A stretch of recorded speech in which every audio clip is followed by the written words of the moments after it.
अस्सलाम वालेकुम। आज हम डिस्कस करेंगे कंप्यूटर क्या होता है और कंप्यूटर के कौन से प्राइमरी कंपोनेंट्स हैं। स्टार्ट करते हैं।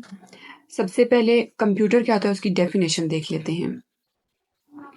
A computer is a machine that is made up of various parts और components which help it carry out instructions which are in the form of arithmetic commands or different algorithms for it to process।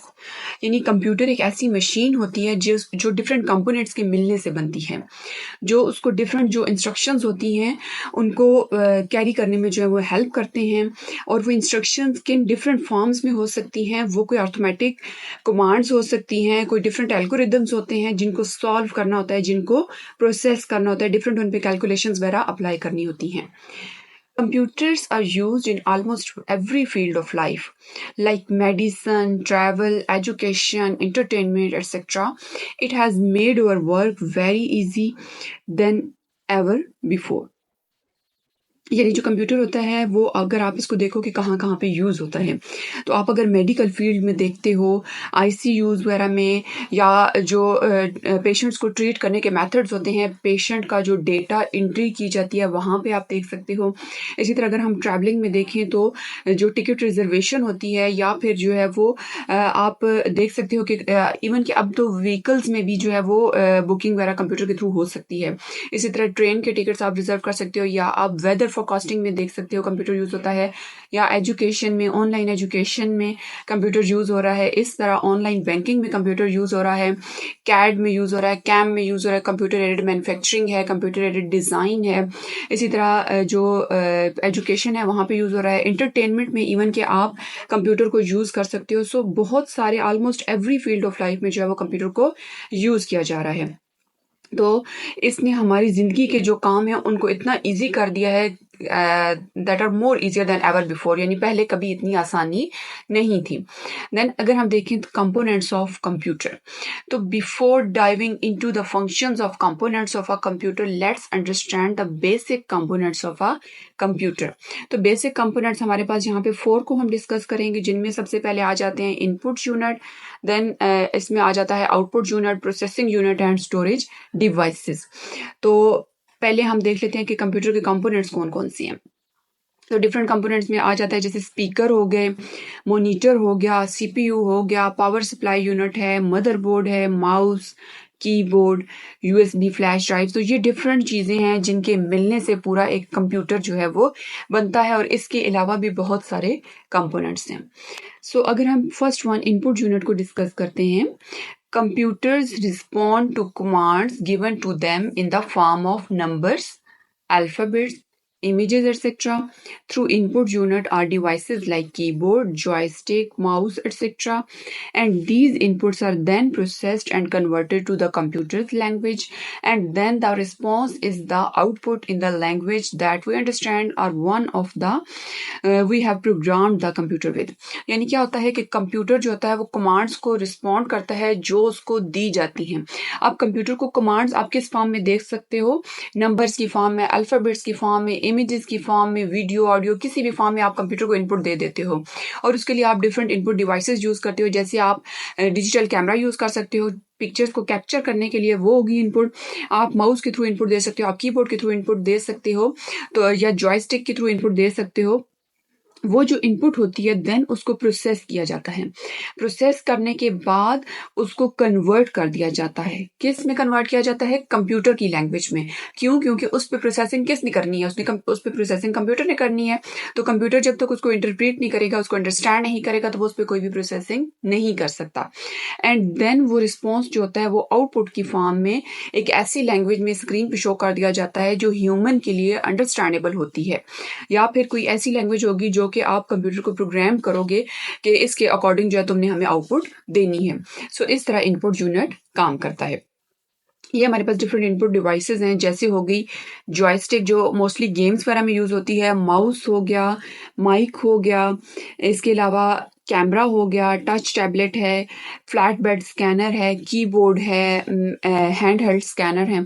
तो इस तरह के different जो devices हैं जो हमारी different field of life में जो है वो यूज़ होते हैं for giving input to the computer. Next हमारे पास आ जाते हैं जी output devices. The result of the command we provide the computer with through the input device is called the output. यानी हमने जो कंप्यूटर को इनपुट दी उसका जब रिजल्ट जनरेट होगा तो वो जिन डिवाइसेस के थ्रू हमें शो होगा उनको बोलते हैं आउटपुट devices.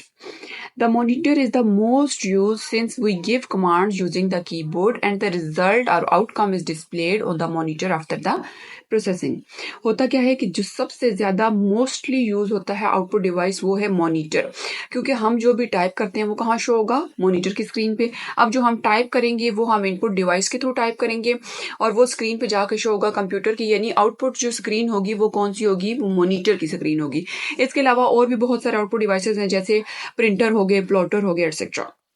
दैन अगर हम यहाँ पे इनकी डायग्रामेटिकली इनको देखें तो हमारे पास वेब कैम होता है, डिफरेंट कैटेगरीज में होता है, स्पीकर्स होते हैं, मॉनिटर की स्क्रीन है, देन प्रिंटर है, हेडफोन्स हो गए और प्रिंटर के डिफरेंट मॉडल्स हैं. ये सारे क्या हैं, हमारे पास प्लॉटर हो गया. तो ये सारे हो गए आउटपुट डिवाइसेस. देन हमारे पास थर्ड पॉइंट जो आता है वो है सेंट्रल प्रोसेसिंग यूनिट, यानी जिसको हम बोलते हैं प्रोसेसर या processing devices. The processor is used to process data. Processor किस लिए यूज होता है, इंस्ट्रक्शंस को प्रोसेस करने के लिए. अब जो हम इनपुट कंप्यूटर को देते हैं प्रोसेसर उसको प्रोसेस करता है, यानी उस पर कोई भी अगर अर्थमेटिक यूनिट लगाना है, कोई भी लॉजिक के लिए उस पर जो है कैलकुलेशंस करनी है तो वो यहाँ पे होंगी. It is also called the brain of computer. It consists of electronic circuit. CPU interpret and execute program instructions. क्या होता है कि प्रोसेसर जो होता है वो इंस्ट्रक्शन को एक तो प्रोसेस करता है और इसको कंप्यूटर का ब्रेन बोलते हैं, दिमाग बोलते हैं. यानी जो जितनी भी प्रोसेसिंग होनी है ना वो CPU में होनी है. तो इसमें डिफरेंट इलेक्ट्रॉनिक सर्किट्स होते हैं, डिफरेंट इलेक्ट्रॉनिक कंपोनेंट्स होते हैं, सेल्स वगैरह होते हैं. और CPU जो हम उसको कमांड्स देते हैं, जो हम उसको इनपुट देते हैं, वो उसको इंटरप्रेट करता है. सबसे पहले इंटरप्रिटेशन में क्या होता है कि ट्रांसलेट किया जाता है, यानी खोल के देखा जाता है कि इस इनपुट में क्या करने को कहा जा रहा है या ये इंस्ट्रक्शंस किस चीज के लिए दी जा रही हैं. एंड देन वो इसको एग्जीक्यूट करता है प्रोग्राम इंस्ट्रक्शंस को. Main memory is used to store data before processing. It also stores data after processing until the data is sent to the output devices. The main memory is closely connected to the CPU but separate from it. यानी main memory कहाँ पे मौजूद होती है, system unit के अंदर, CPU के अंदर मौजूद होती है. और जो इंस्ट्रक्शंस या जो वर्किंग एरिया होता है ना बेसिकली CPU इसका कंप्यूटर का, वो उसको आप बोलते हो main memory. So instructions that are being executed must be loaded in main memory. यानी बिफोर प्रोसेसिंग मेन मेमोरी में इंस्ट्रक्शंस का पहुंचना बहुत जरूरी है. उसके अलावा जो CPU है, जो प्रोसेसर है, उनको कभी भी एग्जीक्यूट नहीं करेगा. सो इंस्ट्रक्शन थोड़ी देर के लिए यहाँ पे स्टोर होंगी, उसके बाद वो प्रोसेसर की तरफ जो है वो जाएंगी, वहां पे उसको ट्रांसलेट करके उसके बाद अकॉर्डिंगली उस पर जो भी ऑपरेशन करना है वो परफॉर्म किया जाएगा. प्रोसेसिंग के बाद जो फाइनली रिजल्ट जनरेट होंगे वो आउटपुट डिवाइस में जाने से पहले कुछ टाइम जो है वो वापस मेन मेमोरी में आएंगे. देन मेन मेमोरी से वो आउटपुट डिवाइसेस की तरफ जाते हैं या सेकेंडरी स्टोरेज की तरफ जाते हैं, वहां चले जाएंगे. सो मेन मेमोरी जो होती है वो CPU से क्लोजली कनेक्टेड होती है, लेकिन ये एक सेपरेट पार्ट है. हमारे पास यहाँ पे जो है वो एक डायग्रामेटिकली अगर हम इसको देखें तो इनपुट यूनिट होता है जिसमें आगे mouse, keyboard, microphone etcetera, and central का ये एक पार्ट है. अब इसमें क्या है, अब यहाँ से जो डेटा इनपुट डिवाइस से जाएगा ना वो जाएगा मेन मेमोरी की तरफ. मेन मेमोरी से डेटा आगे जाएगा इंटरनल मेमोरी में. इंटरनल मेमोरी से अब डेटा पे जो हमने अर्थमेटिक या लॉजिक, अर्थमेटिक होता है plus minus multiply and divide, and logic unit में होता है less than, greater than, less than equal, greater than equal, equal and not equal. ये 6 ऑपरेशन होते हैं लॉजिक यूनिट में और 4 ऑपरेशंस होते हैं अर्थमेटिक में. तो ये वाले जो काम होते हैं, इंटरनल मेमोरी से डेटा जाता है अर्थमेटिक एंड लॉजिक यूनिट में, और ऊपर होता है कंट्रोल यूनिट जो बेसिकली इंस्ट्रक्शंस को कंट्रोल कर रहा होता है कि कैसे इन्होंने एग्जीक्यूट होना है. जो CPU होता है ना उसके 2 पार्ट्स होते हैं, एक होता है अर्थमेटिक एंड लॉजिक यूनिट और second one is control unit. Then arithmetic and logic unit के भी आगे 2 पार्ट्स होते हैं, एक AL होता है, AU होता है और एक LU होता है. सो यहाँ पे इंस्ट्रक्शन जो है वो एग्जीक्यूट होंगी, उन पे प्रोसेसिंग अप्लाई होगी और रिजल्ट जो है वो थोड़ी देर के लिए वापस मेन मेमोरी में जाएंगे. अब अगर आपने उसको आउटपुट डिवाइसेस की तरफ भेजना है तो रिजल्ट आगे आउटपुट डिवाइसेस की तरफ जाएंगे. आउटपुट डिवाइसेस कौन से होते हैं, मॉनिटर होता है, प्रिंटर होता है, स्पीकर एटसेट्रा. एंड अगर उन रिजल्ट्स को आप परमानेंटली सेव करवाना चाहते हो तो मेन मेमोरी से वो रिजल्ट जो है वो सेकेंडरी स्टोरेज पे चले जाएंगे. सो ये हमारे पास जो है वो एक सिनेरियो होता है जिसमें सारी जो इनपुट आती है देन उस पर प्रोसेसिंग होती है, main memory, secondary storage involve होती है एंड फर्दर जो आगे आउटपुट डिवाइसेस की तरफ रिजल्ट जाते हैं। नेक्स्ट हमारे पास लास्ट पॉइंट आ जाता है स्टोरेज यूनिट। अब जो कंप्यूटर ने इनपुट ली इनपुट डिवाइसेस से, उस पर प्रोसेसिंग अप्लाई की, प्रोसेसिंग के बाद आउटपुट डिवाइसेस की तरफ उसने काम भेजा और साथ ही उसने लेटर यूज़ के लिए जो है उसको अपने पास सेव कर लेना है। तो सेव करने के लिए उसको कोई चीज़ चाहिए होगी, उसको कोई ऐसा डिवाइस चाहिए होगा जिसमें वो रिजल्ट परमानेंटली स्टोर कर दिए जाएंगे और जब कभी आपको रिक्वायर्ड हो आप वहाँ से डेटा निकाल सकते हो। सो the storage usually refers to secondary storage. The main memory stores data and programs temporarily. The secondary storage required to store data, information, and programs permanently. The most common storage devices are floppy disk, hard disk drive, and CD-ROM, etc. अब क्या होता है कि storage की जब यहाँ पे बात हो रही है तो उसको बोलते हैं सेकेंडरी स्टोरेज।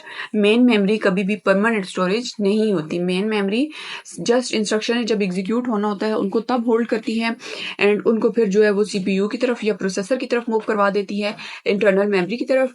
एंड जब रिजल्ट जो है जनरेट होते हैं तो वो कुछ टाइम आके रिजाइड करते हैं मेन मेमोरी में। So main memory stores data and programs temporarily, और जो सेकेंडरी स्टोरेज होती है वहाँ पे जो है वो डेटा को, इंफॉर्मेशन को या जो भी प्रोग्राम्स हैं वो परमानेंटली वहाँ पे पड़े होते हैं। इसकी अगर आप मोस्ट कॉमन स्टोरेज डिवाइसेस देखो तो वो कौन से हो सकते हैं, वो फ्लॉपी डिस्क हो सकती है, हार्ड डिस्क ड्राइव हो सकती है या फिर CD-ROM वगैरह। इसके अलावा USB हो सकती है, डिफरेंट डिवाइसेस हैं। यहाँ पे इनकी जो डायग्राम्स के थ्रू इनको भी बताया गया है। तो ये सारे जो हैं वो कंप्यूटर की स्टोरेज डिवाइसेस है। इसमें CD-ROM आ जाता है, DVD-ROM आ जाता है और USBs वगैरह आ जाती हैं, जो मेमोरी कार्ड होता है, जो फ्लैश ड्राइव होती है, वो सब इसमें आ जाते हैं। So thanks for watching this video and don't forget to like, share and subscribe tech and CS department.